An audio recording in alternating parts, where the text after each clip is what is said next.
নমস্কাৰ, এই মুহূৰ্তত আহি পৰিছে অসমৰ লগতে ভাৰতৰ বিভিন্ন প্ৰান্তৰ পৰা কেইবাটাও গুৰুত্বপূৰ্ণ খবৰ। আৰু এনেধৰণৰ খবৰসমূহ নিতৌ চাই থাকিবলৈ চেনেলটো ছাবস্ক্ৰাইব কৰি ভিডিঅ'টোত এটা লাইক কৰি দিব। জনাই গৈছোঁ সন্ধিয়াৰ প্ৰথমটো ব্ৰেকিং নিউজ। শ্ৰমিকে কয়লা খনিত কাম কৰি থকাৰ সময়তে ভয়ংকৰ ঘটনা সংঘটিত হৈছে। প্ৰচণ্ড বিস্ফোৰণত কঁপি উঠিল এটা কয়লা খনি।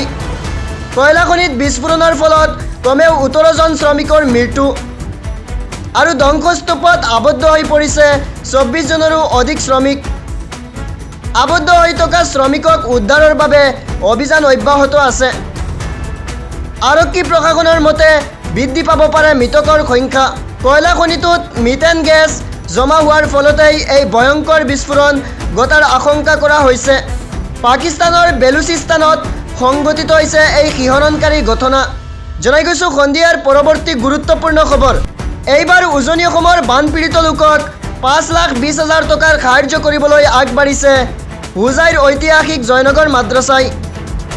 বিশেষকৈ শিৱসাগৰ আৰু চৰাইদেউৰ বানাক্ৰান্ত লোকে লাভ কৰিব এই সাহায্য। মাদ্ৰাছাখনৰ শিক্ষক, ছাত্ৰ আৰু কমিটিয়ে দেখুৱালে মানৱতাৰ এক সুন্দৰ নিদৰ্শন। পৰৱৰ্তী খবৰ। প্ৰলয়ংকাৰী বানত শিৱসাগৰ আৰু চৰাইদেউ জিলাৰ প্ৰায় ৫৫০খনৰো অধিক বিদ্যালয় ক্ষতিগ্ৰস্ত হৈছে। বিদ্যালয়সমূহৰ মেৰামতিৰ বাবে প্ৰতিখন বিদ্যালয়লৈ চৰকাৰে ২ৰ পৰা ৩ লাখ টকাকৈ সাহায্য আগবঢ়োৱাৰ সিদ্ধান্ত গ্ৰহণ কৰিছে। অহা ৯ আগষ্টৰ পৰা ক্ষতিগ্ৰস্ত বিদ্যালয়সমূহত পুনৰ পাঠদান আৰম্ভ কৰাৰ লক্ষ্যৰে যুদ্ধকালীন তৎপৰতাৰে চলিছে প্ৰস্তুতি। এই বিষয়ে মন্তব্য আগবঢ়াইছে ৰাজ্যৰ মুখ্যমন্ত্ৰী ডক্টৰ হিমন্ত বিশ্ব শৰ্মাই।